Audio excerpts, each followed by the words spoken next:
Okay, what is up, everybody? This is your chronically Caucasian vocal analyst, and we're doing one of my favorite performances ever. And I'm actually really nervous about how to even talk about this because it's so crazy. It's bananas.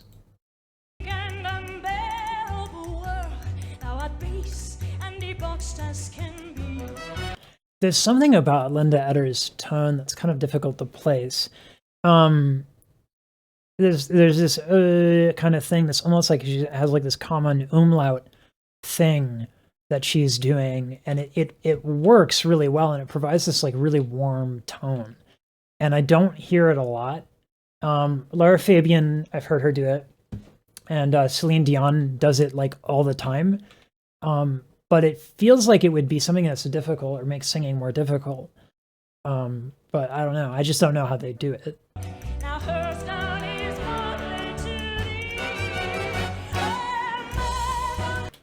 Like, so as you go up, depending on where you are and what you're trying to do, as you go up, it's generally advantageous to go with a brighter vowel.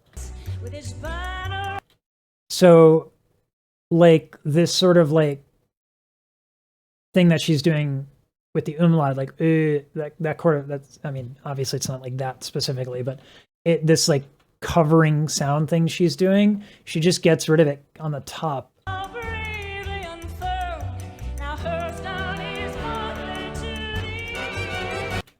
Just that super bright vowel right there.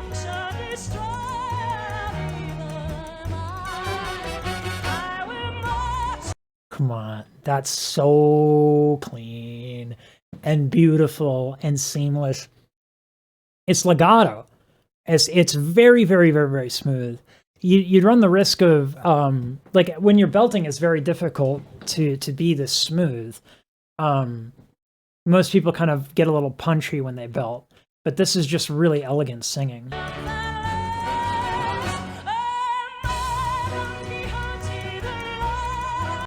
It's also, she's really using the fact that she has a microphone to her advantage. There's a tremendous amount of compression on the signal chain. That's just to say, like, a compressor makes the lowers higher and the highers lower, kind of evens out the dynamic range. That's really important to have a compressor on a singer. Some people even use double compressors, and then it's a very common thing to do, but it's particularly important in this case. She's using some things that are light, right?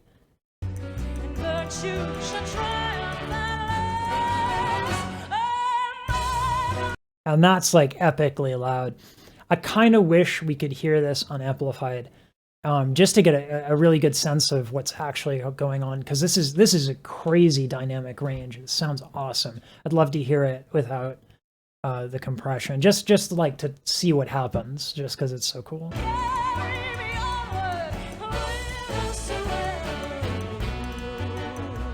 I mean, this is such a hard sing.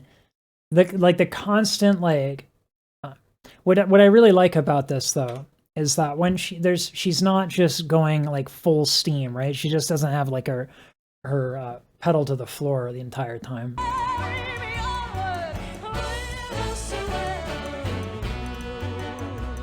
Like those are still belts, but they're not. She does like, so you can, there's a range of motion with these tilts, right? When you tilt the cricoid cartilage, and that's responsible for belting and making the folds really fat, you don't have to tilt it all the way, right? There's a range of motion, and she's using that.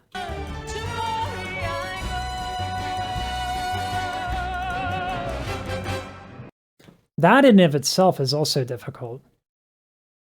And people are going to think I'm like weird for saying so, but the reason why this is difficult is because she has a really strong note here, but there's no vibrato, which means there's no thyroid tilt. Or if there is thyroid tilt, she's holding it.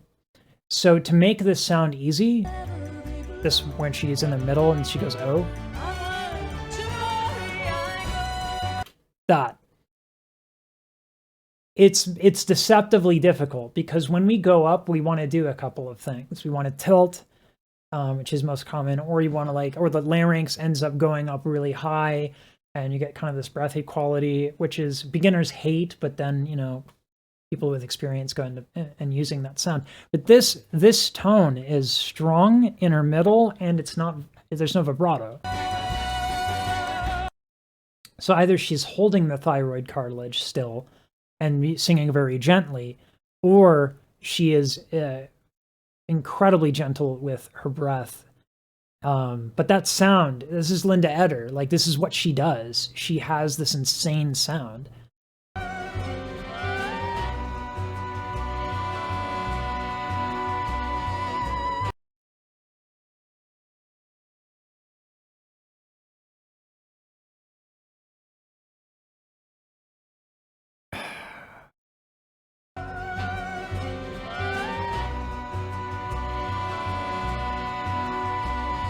I'm pretty sure that's not whistle.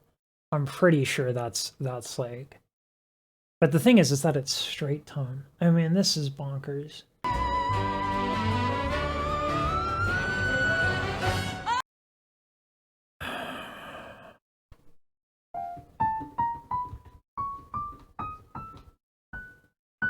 That's an F sharp. That's literally, that's the Queen of the Night note. That's the Queen of the Night note. So,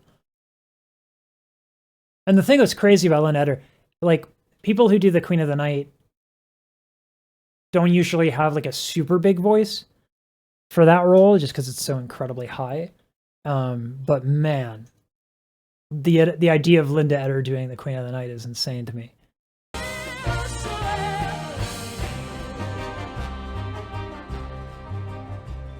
Just look at how relaxed she is. It's bonkers.